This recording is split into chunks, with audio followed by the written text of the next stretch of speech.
That's nice and loud. So welcome again to this month's Ask Dr. Christina. Today we're going to talk about a rising threat, early signs of Alzheimer's in children and youth. And um, so again, very compelling topic for me, very interesting in the literature and what I'm seeing in my clinical practice. Um, okay, so a little bit about me. I have been practicing chiropractic for, it'll be 25 and a half years now. Loving it, working with kids and moms and families in the community. Um, and I became certified in functional medicine about a decade ago, maybe just under a decade ago. I love learning. And so applying some of the things I learned into my community practice in my clinic has been wonderful. I've taken advanced clinical training with Dr. Terry Walls, who put her MS remission and is teaching people all over the world how to be their own doctors and help uh, clear themselves of symptoms using diet and lifestyle and functional medicine principles. I also had the immense privilege of training with Dr. Dale Bredesen in reversing cognitive decline. This was about 8 or 9 years ago as well. And it's this information that actually helped shape my interest in this topic that we're talking about today. I took the training because I wasn't so much initially interested in treating Alzheimer's patients and helping them go into remission. I was intrigued and curious as to how that was possible.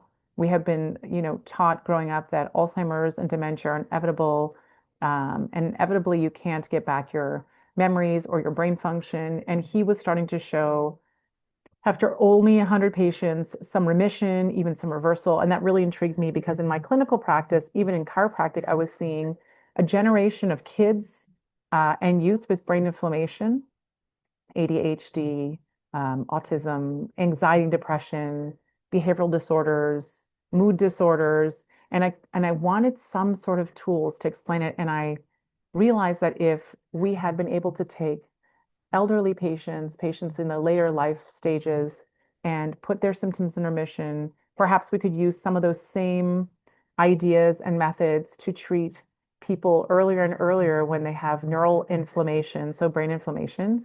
And using my gut and autoimmune training as well, I was able to slowly start researching the connection between the two to realize that it's all very similar. And that's really what this um, talk is all about. So really looking at the power of food and lifestyle along with functional medicine protocols to put some of these chronic neurological issues that we've come to accept as normal, to put them into remission and even have some reversal. And I've had some very, very good success.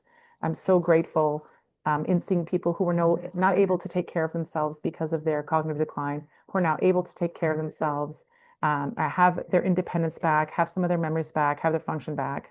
And I'm really inspired to spread this message around. This is my why. This is two of my three children. We couldn't convince the third one to come to this photo shoot. So I really want to make the world a better place for them. I want them to know that they are in control of most of the symptoms that they see.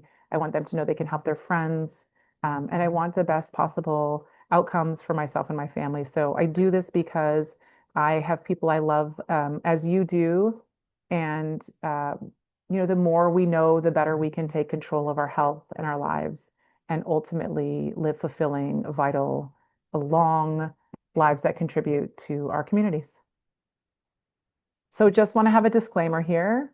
This information on this webinar is just educational and for informational use. It's not intended to diagnose, treat, cure, or prevent any disease, nor should we interpret it as a substitute for medical advice, diagnosis, and treatment. I am a licensed chiropractor and a functional medicine practitioner, and that is what information I'm sharing in general nature. It's not applicable to any one of you individually. This is just for your own information to start to get your own tools. Always consult your healthcare provider or a qualified healthcare provider before making changes to your diet, lifestyle, and supplements or your healthcare regime. I'm not sure what combination of things are going on in your life, but these are really good. Some of these suggestions are really easy lifestyle suggestions when it looks at changing your diet drastically or taking supplements, really just making sure you have a healthcare provider have that information and do that with them. That would be great. Participation in this webinar does not mean there's a doctor-patient relationship between you and I. And by attending this session, you acknowledge that you're participating voluntarily and accept full responsibility for your own healthcare decisions. Please feel free to ask questions afterwards. I love answering as many general questions as I can. This is really about just empowering you with knowledge. So, my biggest takeaway for you is when we are in a current state of sadness, memory loss, brain fog, in this case, mood dysregulation, and we want to be vital and happy and present and clear of mind, what we need to ask ourselves is what is the message our body is trying to give us? What is our body trying to tell us? This is the one thing I'm going to repeat over and over again. Those rashes, that brain fog, that diarrhea, all of the symptoms in your body that you're having that are not positive, it is just your body talking to you, and it will continue to talk to you, and it will continue to break down in little parts until you listen to it. In my chiropractic practice, I often see patients come in, where they can't straighten their back or they can't move their neck. And they're like, I was feeling it for a couple months. And I'm like, well, your body just yelling at you now. So um, this is a long webinar. I have a lot of information I want to pack in here. So save any questions for the end. I'm happy to stay around for the end. But we really want to understand what is the message our body is sending to us. So my promise to you is after this webinar, you'll learn the 5 neural guards that I use with my patients to help protect their brains and their children's brains from current and future challenges. So practical tips that you can use today. How to identify early signs that may impact brain health and well-being. So early signs that you may be having some cognitive issues. The research shows that before someone is diagnosed with mild cognitive impairment, which is way before they're diagnosed with dementia or Alzheimer's, it's about 20 years of symptoms, a little brain fog, a little lack of clarity, some anxiety. So these things are like decades in the making. We want to look at hidden factors that are often overlooked by the traditional and conventional healthcare systems that affect cognitive development. And I want to empower you with some effective strategies that you can implement to give your child and yourself the best chance to thrive and reach your potential and maybe take control of some of your symptoms. So today I'm going to cover what is healthy, what is the state of brain health. I'm going to talk about brains on fire, neuroinflammation, that's brain inflammation through all the ages from children to young adults to elderly patients. We're going to link it from childhood Alzheimer's, like linking ADHD and anxiety and depression and Alzheimer's, and see what is common between those. And as you will see, and I'll hopefully elucidate for you, that there is a common thread throughout all of these and is really just the brain on fire and manifesting in a different way. Kind of like if a child was not able to focus or remember things, we would say they have ADHD. If they were someone in their 60s or 70s, we'd say, oh, they're having early onset Alzheimer's or dementia. So really linking these things together, and they're just a group of symptoms, and in a different age, we call them different things. The 5 Bosner NeuroGuards are my tips for you, my strategies to enhance your cognitive function for everybody and guard against the imminent threats of generational brain health. Because truly, we're at a place where we are starting to see the breakdown of brains earlier and earlier and inflammation. And we really do have to take a strong step forward into being proactive for our health, because this generation that is coming is probably the sickest generation I have seen in my 26 years of practice. And we have to empower them with the tools, and we have to take the knowledge so that we can be a successful, productive society and have good, healthy communities. So what does a healthy brain mean? So in a clinical sense, but also just in a practical sense, a healthy brain is someone who has mental clarity, someone who can regulate their moods, someone who can focus and concentrate on a task they want to focus and concentrate on. Someone who has unlimited energy and someone who has a restful sleep. And this bottom one, a lot of people don't really realize that when you have fragmented sleep, or you wake up and you're tired, or you can't fall asleep, it takes you a long time, that really hinders your brain replenishing itself and rejuvenating itself for the next day. So these are all really, when you're having brain inflammation, you don't sleep well. So when you can have a nice deep sleep, you know that your brain health is in a positive way forward. And when we talk about brain power, the capacity to focus, the capacity to understand what we're being told and understand what we need to do, the capacity to communicate, the ability to regulate our moods, which, I really see it. You can see it on the news, on social media. You can even see it, within your own family. Mood regulation when your brain is inflamed, when you haven't had enough sleep, maybe you have a toxic diet, it's a big deal. And then being able to assimilate information that you're getting and integrate it into your brain and being able to use it. So assimilation and neural integration, these are all facets of brain power that we need in order to function in a healthy way. And what I really want to talk about today is brains on fire. This is a lovely image of the brain. I love that you can pick out all these images. And I want to talk about neuroinflammation across all the ages, like I said, from children to young adults to um, people in their 60s and 70s, because truly the solution is the same for everyone. And the things that we see clinically in biometrics is also similar. So what do we see in kids today? Let me move my face over here so you guys can see it. We see an explosion of childhood behavioral, developmental, and mood disorders. The rates of ADHD and ADD and autism and dyslexia are rising exponentially. This is not like a slow, we've been educated. We see this huge exponential rise. 1 in 11 kids have a neurodisability between 4 and 11 years old. That was not the case 50 years ago. 129 million kids worldwide have been diagnosed with ADHD. That's not to count the people who don't have a diagnosis. And all of these symptoms, all of these things are influenced by diet and lifestyle and environmental factors. So we have a large area that we can really play with to really bring these numbers down and really stop this rise, which is actually quite terrifying as a clinician to see, because it's not just one thing, it's many things. And it's millions and millions and tens and hundreds of millions of kids. We look at MRI studies on volumetric changes in the brain with ADHD. We can see several studies have pointed to there's a smaller prefrontal cortex and basal ganglion, and there's a decrease in the volume in part of the cerebellum. So all of these, which play an important role in focus and attention.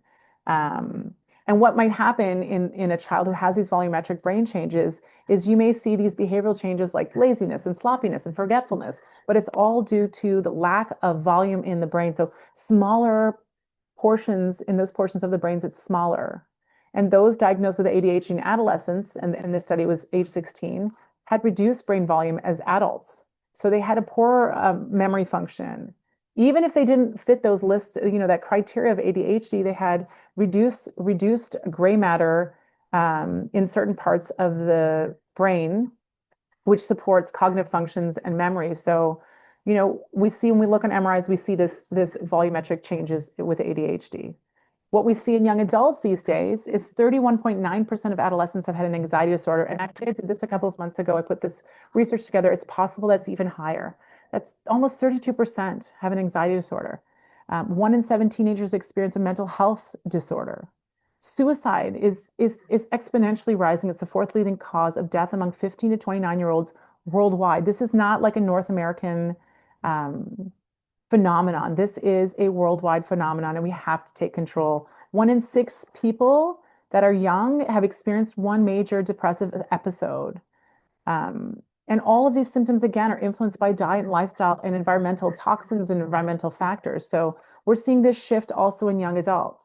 When we look at the relationship between anxiety and regional brain volumes, because anxiety seems to be the thing that, we see a lot of. We see that they had higher volumes of cerebrospinal fluid, and we can see that there's lower volumes on MRI in certain brain regions with these participants with anxiety. So again, we see atrophy, which is a shrinking of multiple brain regions when we see these patients with anxiety. So looking at, and in this study was really interesting because the researchers really suggested that further research should be investigated to see if anxiety-related changes to brain morphology, brain structure, could contribute to a greater Alzheimer's risk. And so we saw it in ADHD and behavioral issues. We saw shrinking of certain parts of the brain. We see the same thing here in anxiety and other mood disorders. And now what are we seeing in our aging parents and our aging populations? Because again, I'm trying to span the whole gamut to link through here. Subjective cognitive decline is growing in the public health issue. I would say that 50% of my patients coming in for functional medicine, maybe even 50% of my patients coming in for chiropractic, complain of chronic fatigue, being tired, and saying they're getting older and then in their 30s. The research suggests that someone in the world develops dementia every 3 seconds, and dementia being a broader umbrella for Alzheimer's and different other kinds of cognitive decline. the number of people living with Alzheimer's in the US doubles every 5 years. That is a fantastically crazy number. And the number projected of people to be diagnosed with Alzheimer's is nearly to triple to 14 million people by 2060. This is like an epidemic happening. And again, all these symptoms are influenced by diet, lifestyle, and environmental factors. So we see that there is volumetric brain changes in Alzheimer's disease. It's actually one of the diagnostic criteria that we can use is looking at cerebral atrophy. So atrophy of the cerebral areas um, that would give us some indication that we might have Alzheimer's disease outside of another battery of tests. The atrophy is associated with Alzheimer's disease in different parts of the brain, but it's generally widespread. So again, we saw it in ADHD and behavioral issues. We saw it in anxious brains, and now we see it in Alzheimer's brains. So what I'm trying to elucidate here is that there is a linkage between brain morphology and shape and shrinking of volume in all of these disorders, these neuroinflammatory disorders, and that what might be hurting one person when they're young could be hurting them when they're older and vice versa. And so, the question is what's going on, and how do we get to the bottom of this? Now we know with the work of Dr. Dale Bredesen, and he has some great literature out there, some great research studies he continues to do, that you can put some Alzheimer's and dementia symptoms into remission. And we've even seen reversals, even in our own clinic, we've seen some small reversals, definitely remission. Sometimes it takes a long time because, like I said earlier, it's some 20 years in the making before you even get that mild cognitive impairment diagnosis. So how are these three linked? ADHD, anxiety, Alzheimer's, and what are our bodies really trying to tell us? And what they're trying to tell us is that, our brains are on fire. This is just some like news clips I thought were really interesting. The number of Canadians with dementia to grow by 187% by 2050. That's terrifying. We've got from the January 2022 digital dementia in the internet generation. And this research is actually terrifying because we know that our kids are on computers. We ourselves are on computers and phones. We know that the young generation of toddlers coming through are going to be even more on them. And they show that excessive screen time during that brain development area can increase the risk of Alzheimer's disease and related dementias in all adulthood. So forget about even diet and environmental. Now we're looking at this lifestyle that our kids are growing up with. And so we should be on high alert and we should be really paying attention. Dementia risk factors identified in a new global report are preventable. Addressing these preventable risk factors could reduce dementia rates by 45%. That is a huge number. That is more than any drug has ever shown with dementia and neuroinflammation. So we really have to take a look at these simple, basic things that you can do at home to really start, and strategies that you can use to really prevent that neuroinflammation. Okay. And exposure to light pollution at night. This is another piece that we don't talk a lot about. 1,000 years ago, when it was dark, and the light you had was from your fire. And now we have light on all the time, and exposure to this light pollution may increase Alzheimer's risk as well because it messes around with our circadian rhythm and our hormones to have light above us at 10 p.m. or 12 p.m. or 1 a.m. on a regular basis. Okay, so what I'm going to do is I'm going to go through the different types of Alzheimer's. So my training was in reversing Alzheimer's as well as pediatrics, kind of an interesting group. But I really want to show you how the different types of Alzheimer's that have been typed by Dr. Dale Bredesen, and they're typed based on what causes them. So how they come about and what are some of the things that we can do to help prevent them. So Alzheimer's type 1 is called inflammatory. And he types them to 5 different types.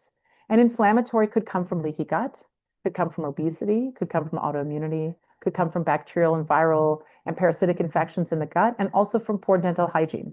So these are things that I see daily in my practice, and actually my functional medicine as well as just my chiropractic practice, where people come in and they have leaky gut, which and infections, which really sometimes we don't know, lots of cavities, sour breath.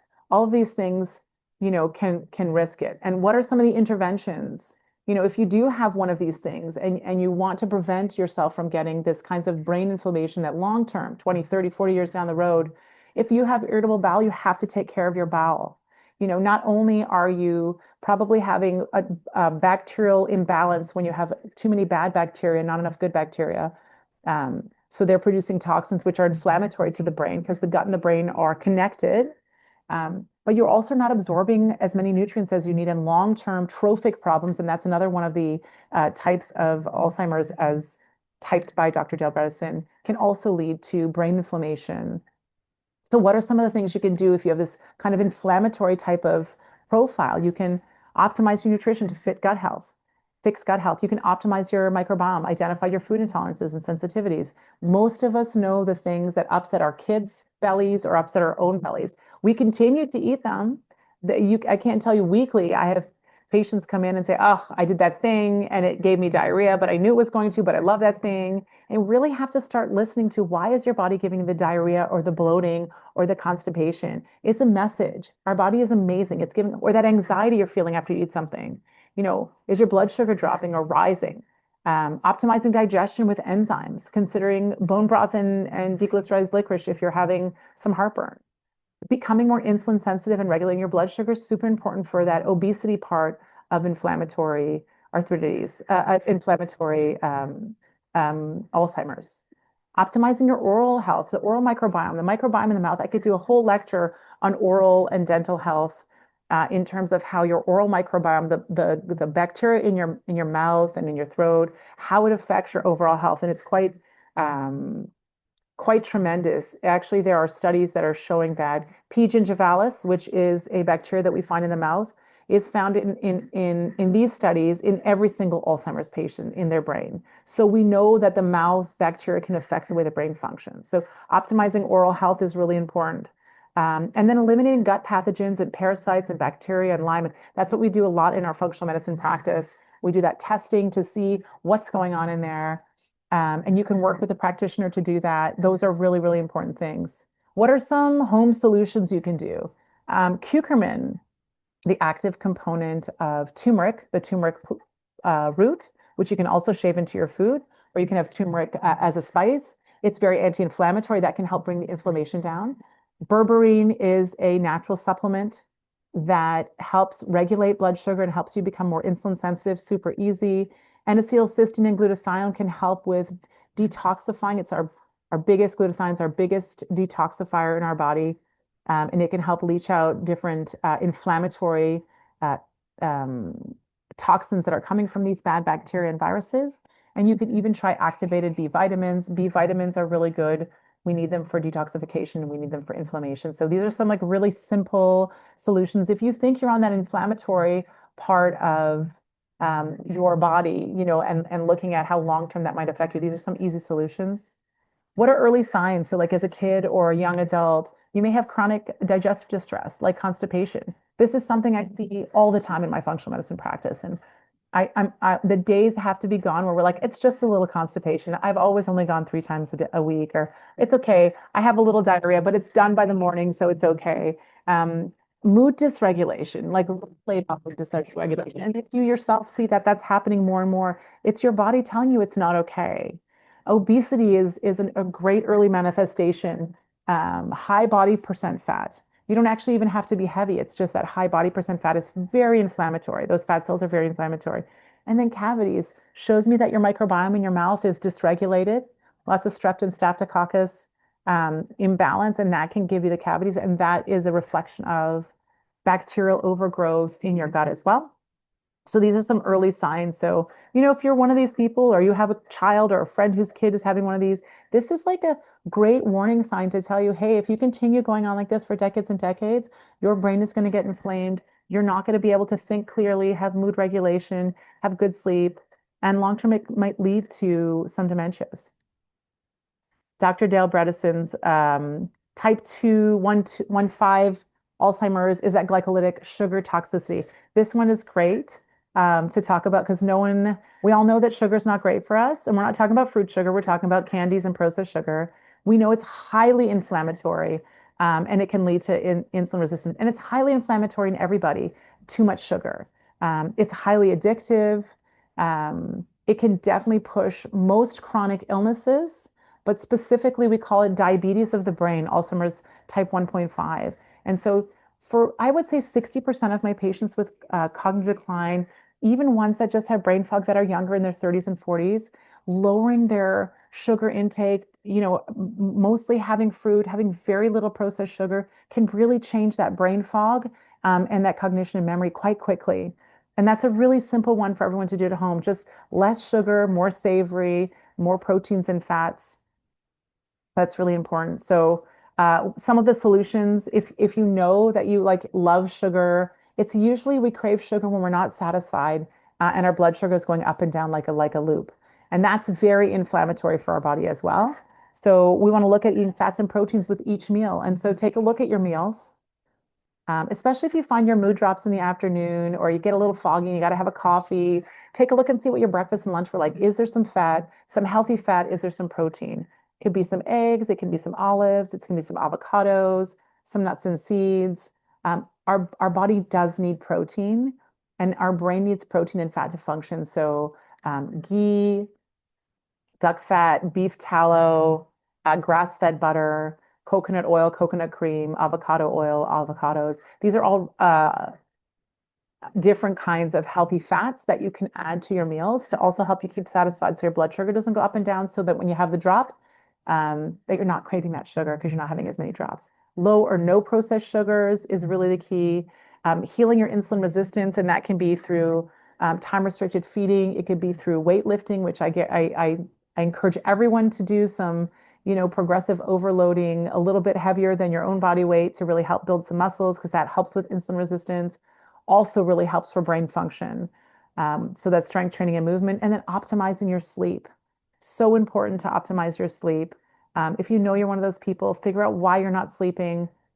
We've had some other lectures. You can go on our YouTube page and take a look at those, the specific ones on sleep, and start trying to use these strategies. Early warning signs of manifestation of glycolytic type of brain inflammation that could lead to a glycolytic type of Alzheimer's are sugar cravings all the time. Meltdowns, temper tantrums. In adults, it may look like mood dysregulation, short tempers, or inability to focus or sit still. This happens across all the ages. Um, and the more and more it happens, the more we start to think, okay, maybe there's a glycolytic type of inflammation going on in the brain. Alzheimer's type 2, Dr. Bredesen talked about atrophic Alzheimer's. So brain dysfunction that's happening from nutrient deficiency, hormone deficiency, like thyroid hormones, estrogen, testosterone, and progesterone. And this is really common. So for women who go through menopause in their early 40s, it's really, really important to talk to your doctor about bioidentical hormone replacement. I don't prescribe drugs, so I can't tell you how much, but there is some good research to support that 10 years of bioidentical hormone um, supplementation can really preserve brain function, especially if you lose your period, go into menopause early, have to have a hysterectomy early for whatever reason, and if you have a family history of Alzheimer's in your family, this is a really important piece here. So make sure you talk with your provider on bioidentical hormones. I think there's much more research to show how beneficial bioidentical hormones are as opposed to traditional synthetic hormones. So that's the conversation that you should have with your doctor. And we look at the interventions. How can we regulate our hormones appropriately, our thyroid hormone and our sex hormones? We want to optimize weight because fat cells secrete estrogen.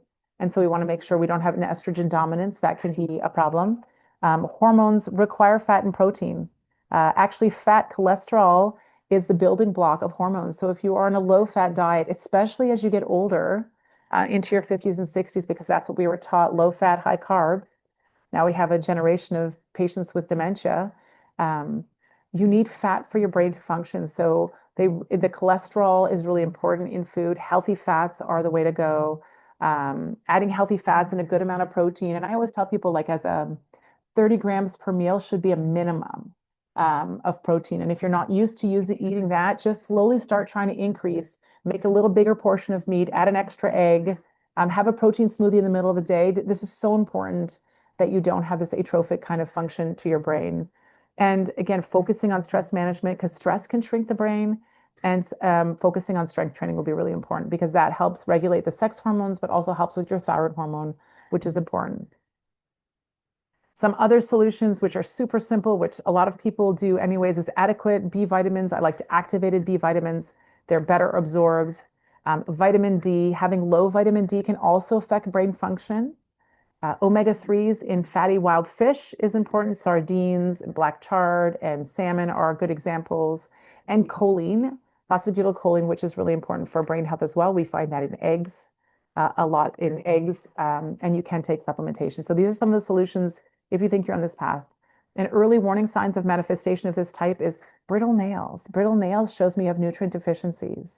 And it's really easy for people to say, I'm getting older, but it means you're not absorbing your nutrients. So take a look at your nails, see if they're chipping one way or the other or breaking more often. Excessive cavities or caries. So vitamin D is actually one of the ways we protect our teeth and keep our bones in our teeth healthy. And then slow growth in young people. Very slow growth means nutrition deficiency, not being able to gain weight, even while eating. That really starts to give me the idea that there may be some nutritional deficiencies. Some concerning facts.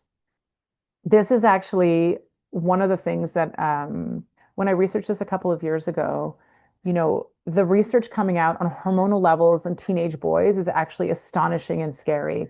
One of the studies showed that teenage boys have half the amount of testosterone that they had 20 years ago. That is a massive hit for fertility, but also for health. Testosterone, actually, women have lots of testosterone too. It's really important for a lot of metabolic health and for brain health, for cardiovascular risk.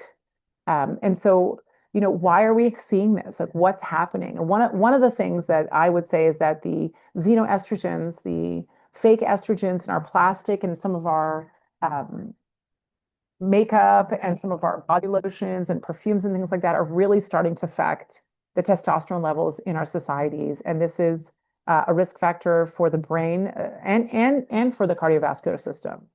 And what they found was that the higher your BMI is, the lower your testosterone is. And we're starting to see a mushier generation. People sit more, so they may not be big in the sense of obese, but their BMI is much higher.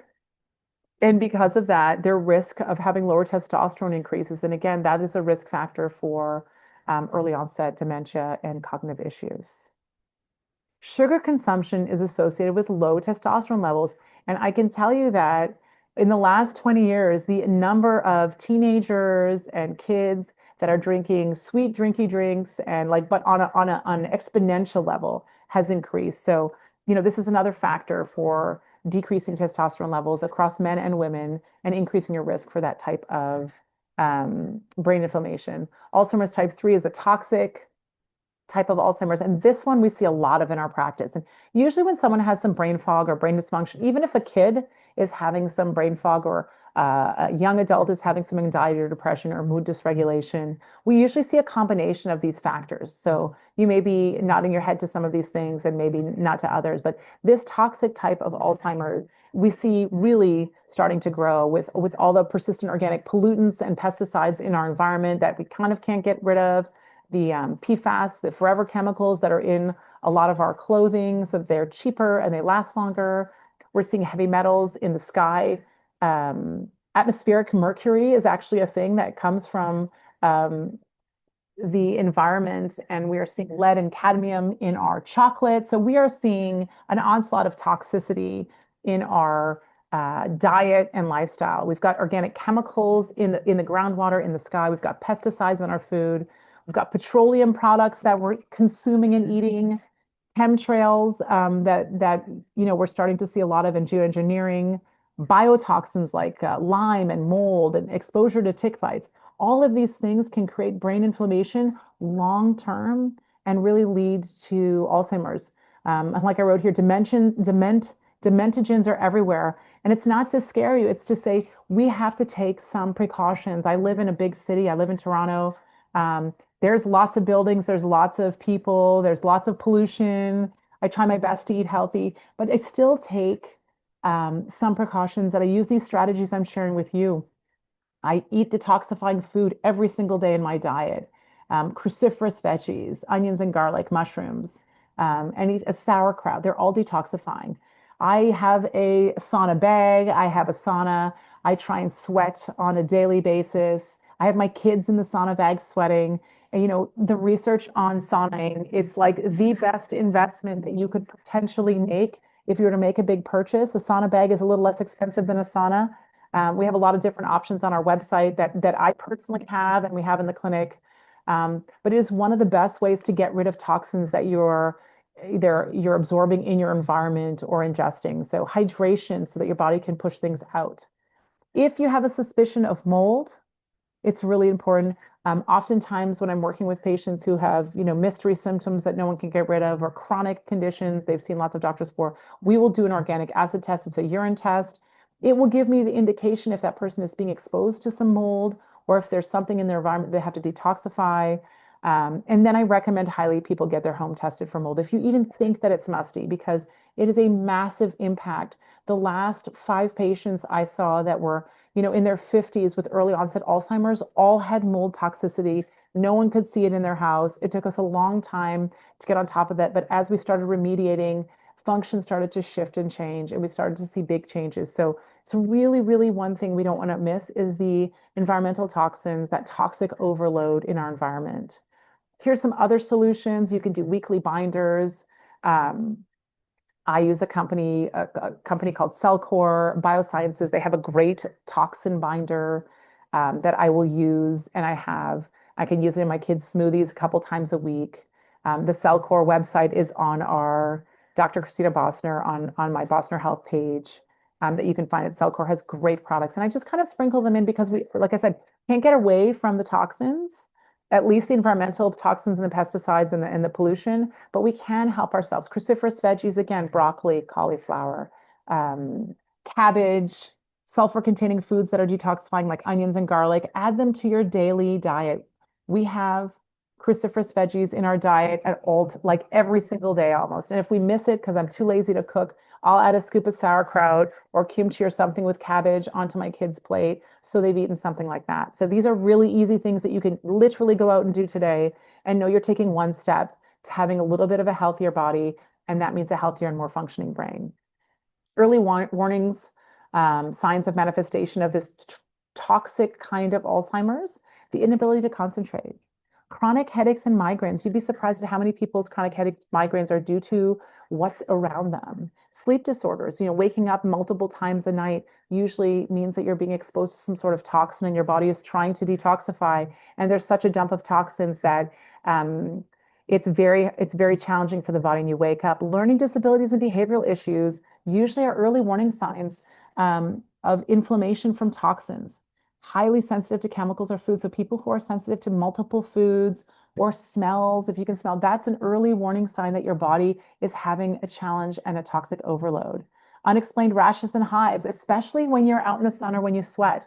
That's like a really interesting thing I see with people who have undiagnosed mycotoxin illness, so mold exposure that's making them sick. Um, Oftentimes they get in the heat or they sweat and they'll get a big rash. And so if you have weird rashes coming up, that might be your body telling you, I am too toxic. I'm trying to detoxify through my skin and it's creating a rash. This is really common. Joint pain. I had a patient a couple of years ago, a 9-year-old, that woke up in the morning with juvenile onset rheumatoid arthritis, and he was sleeping in a moldy basement. And it was one of the many triggers. And slow growth. Slow growth can be a real inability to gain weight can be a real indicator of toxic type of environmental exposures leading to brain inflammation. This digital dementia and the internet generation we talked about earlier, excessive screen time during brain development just increases that risk of Alzheimer's disease and related dementias in childhood, in adulthood. This is actually quite terrifying since I have 3 kids, they're teenagers, they are on their computers a lot for school. Really figuring out how you can get them out and moving around and writing on paper is important. Type 4 type of Alzheimer's, as diagnosed by Dr. Dale Bredesen, is a vascular type of Alzheimer's. That means poor blood flow to the brain, vascular damage, microclots, high triglycerides, high sugar, HbA1c is high sugar, high homocysteine. These are tests that you can actually check, blood tests you can check with your doctor, triglycerides, HbA1c, homocysteine. And airway disruption like snoring and sleep apnea that can create lack of oxygen, which is a vascular type of insult, and that can cause a problem with brain development. This one actually we see a lot of in small kids that whose parents think their just kid is snoring or their adenoids are inflamed, if you have airway disruption or sleep apnea, and that's why your child is waking up a lot, that is a real risk factor for inflammation and trophic um, insults to that child's brain so that they would be, their brain would not develop the same way. What are interventions? Exercise, movement, aerobic exercise, exercise with oxygen therapy, and EWAT. This is something that I actually have in my house.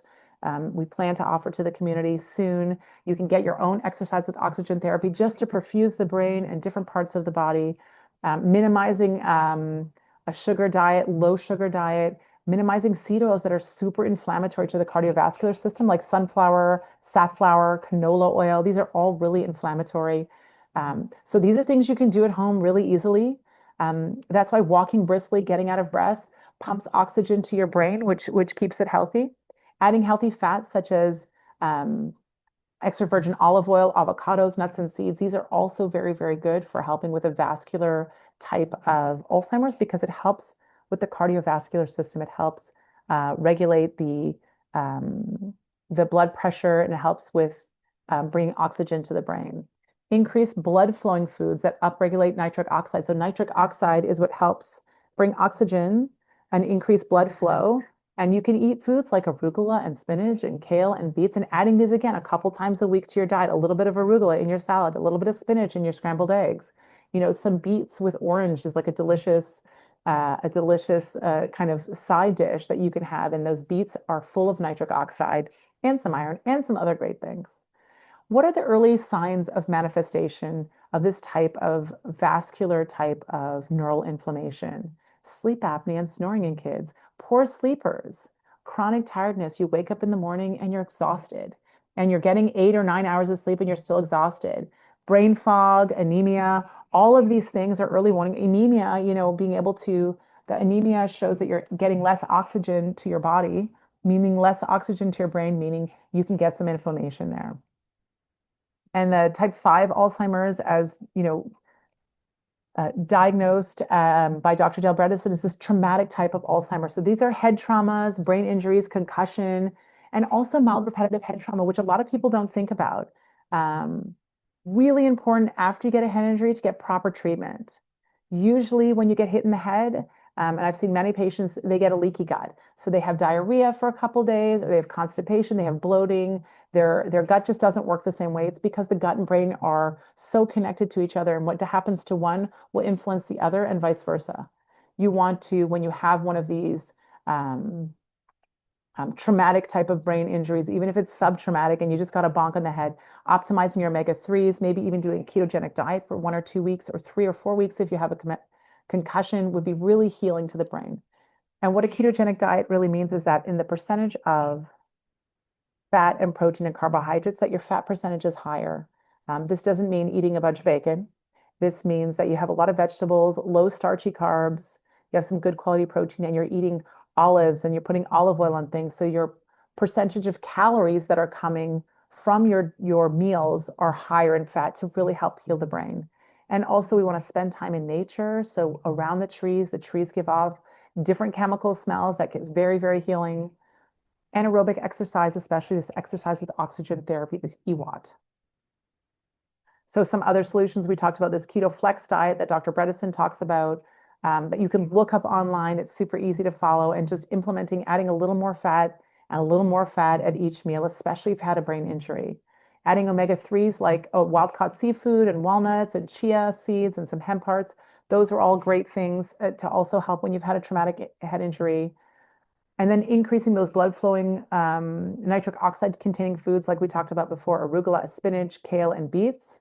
And meditation has been shown to really, really help with traumatic type of brain injuries, even subclinical. So, taking a couple of minutes to close your eyes and think about something you're grateful for, taking a couple breaths in can really help decrease the inflammation of the brain.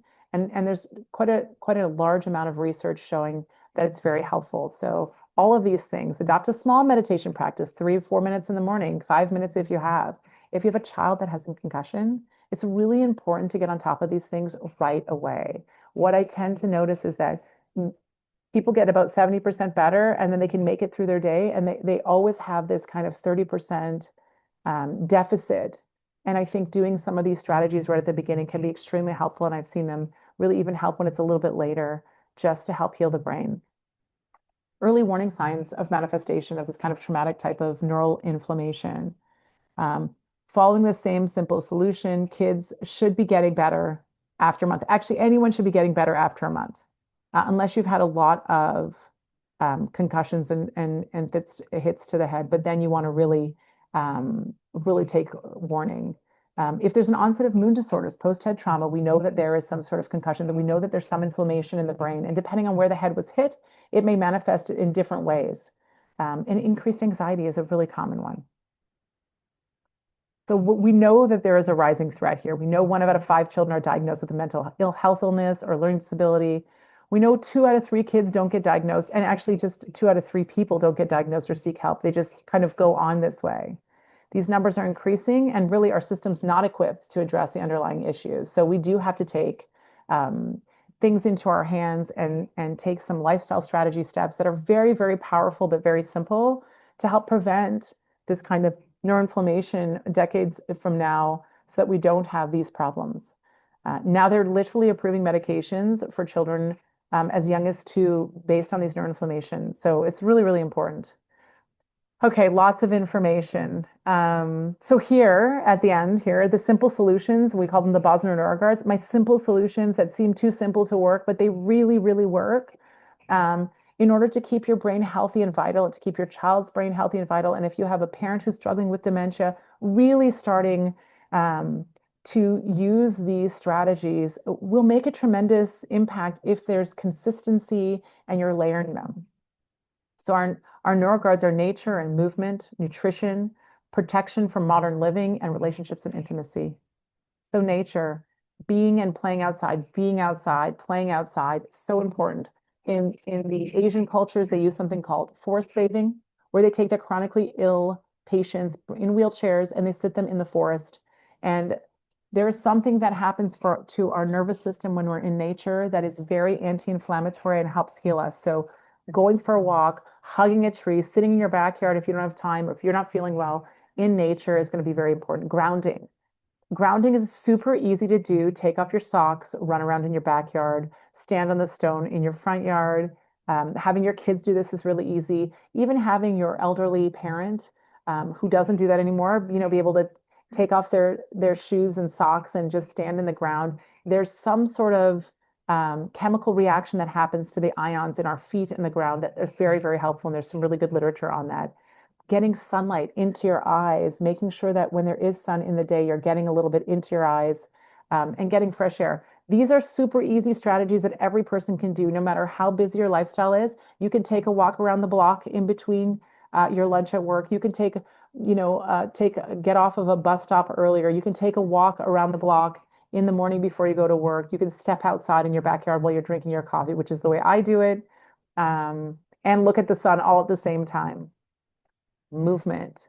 Movement is life. One of my professors in chiropractic college almost 30 years ago said movement is life. When you stop moving, you start dying. So it's important. Any sport that you like, dancing, actually a combination of dancing and singing the music has been shown in the literature to help with memory and cognition and boosting it. So if you love to dance and you love to sing, just even doing that while you're preparing food or cleaning your house is going to be really, really healing.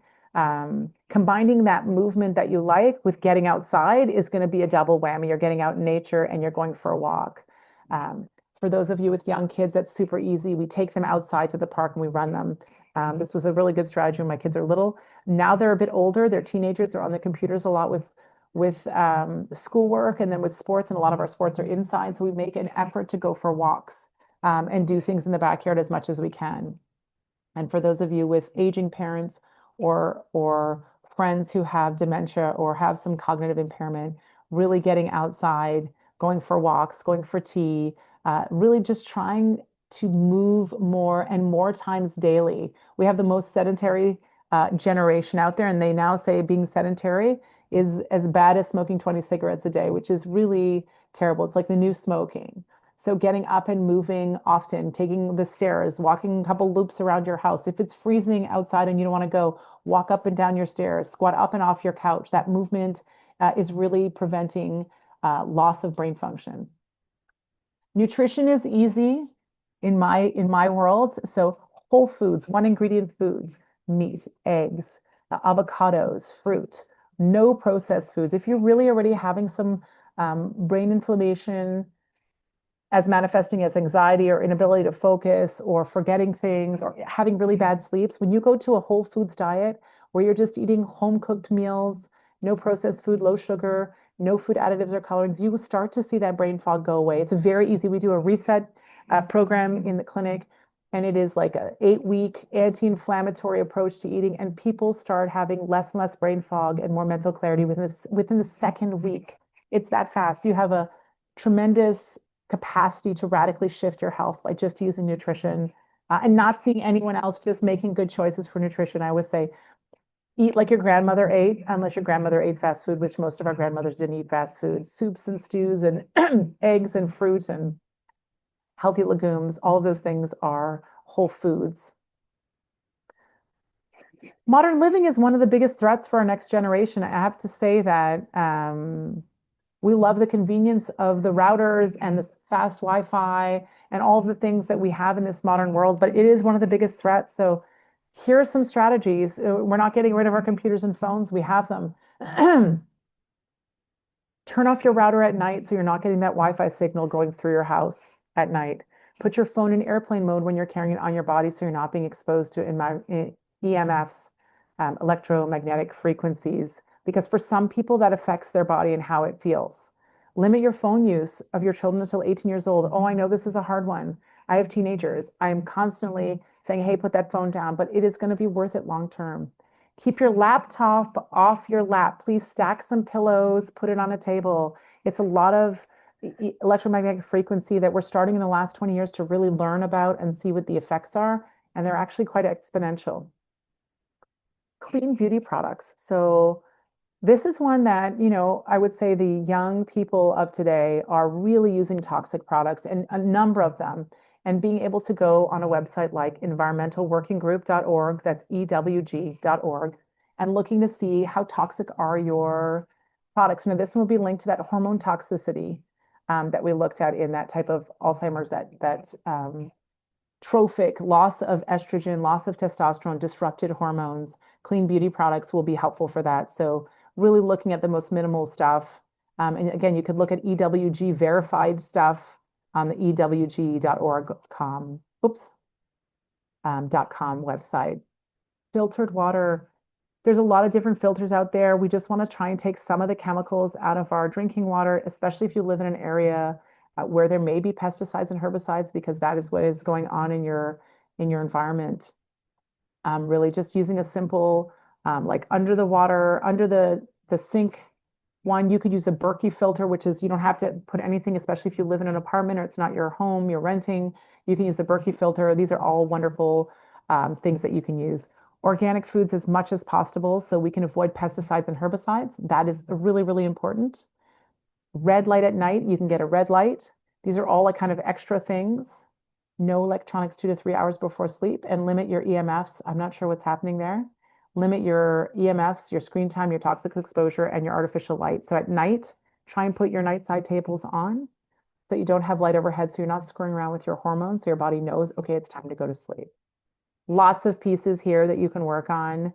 And you just start one at a time. Airplane mode when you're carrying it on your body. Router off at night. These are easy.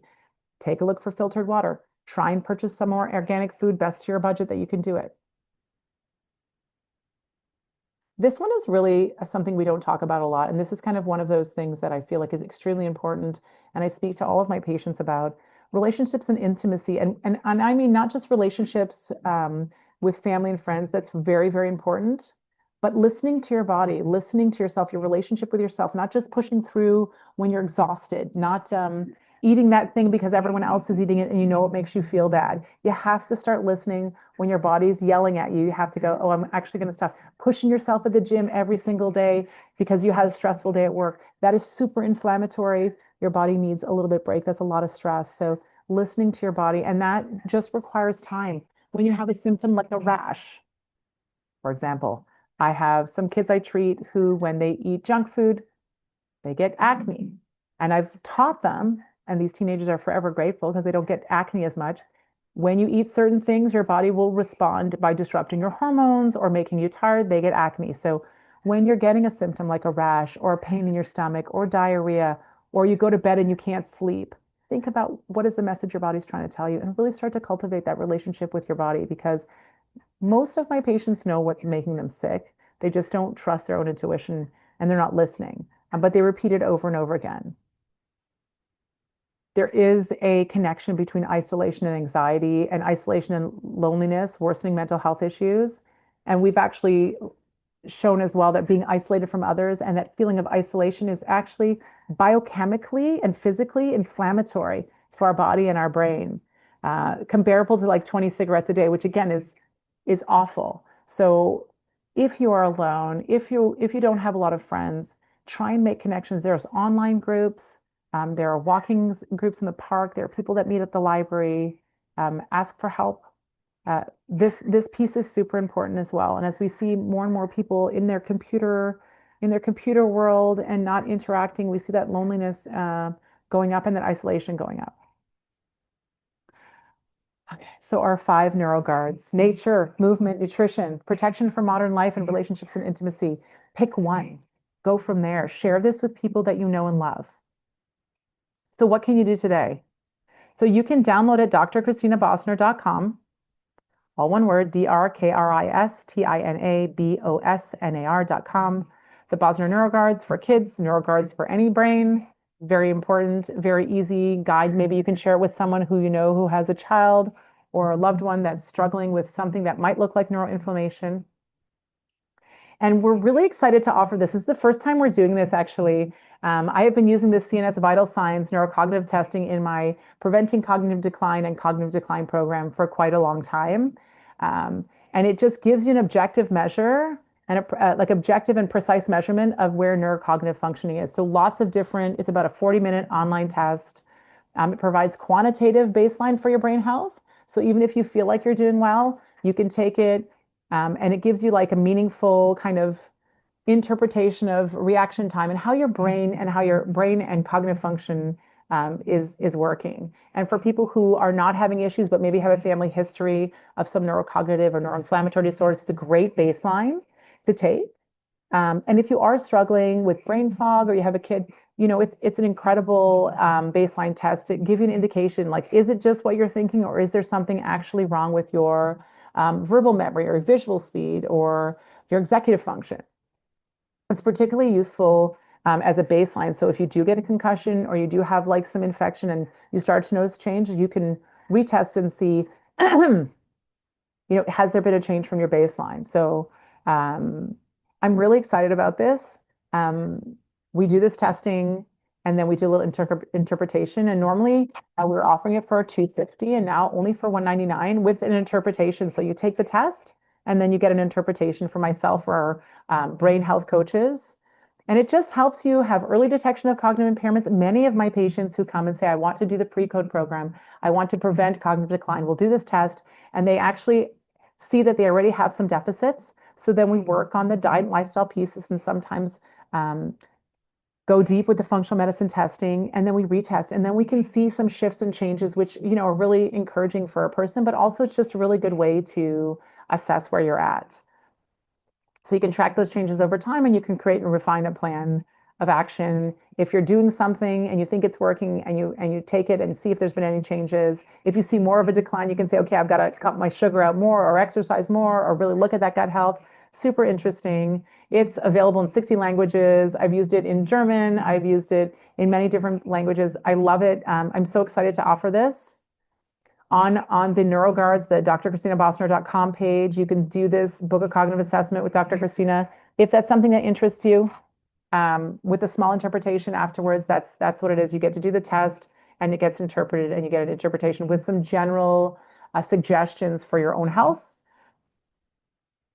And then also, if you're on our website, bosnerhealth.com, you can go under Dr. Christina Bosner and it'll say limited time offer, cognitive assessment with Dr. Christina. This is something that interests you. Or if you have a loved one that you think is having a hard time and you want to see where they're at, or just for your own curiosity, I'm always curious. I like all kinds of testing.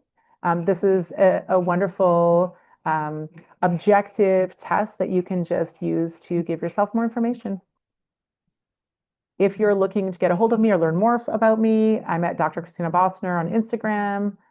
Here's my YouTube page, the Dr. Biohacking Supermom, and our website, Bosner Health. You can get more information. There's lots of videos that are going to be populating our website, like this one, if you just want to learn more. And each month you want to add one or two things in there. You can go and look at a webinar once a month and pick out some healing things. And at the end of 12 months, you'll have made 12 healthy habit changes, hopefully, and your health will be that much better. Okay, we got through it. It was a long one. Any questions? Oh, there is a question here. Will you get a replay? Yes. If you signed up for the webinar, you should get a replay. Also, we have a newsletter that goes out. Oh, I'm supposed to answer this. Well, I'm answering it live. Um, there's a newsletter that goes out. It will be attached to as well in the next week or two. I don't know exactly how long they take it, but there will be a replay so you can share it with a friend or a loved one.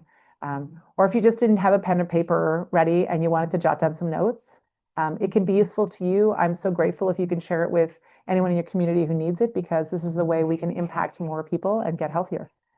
Anyone have any other questions? Oh,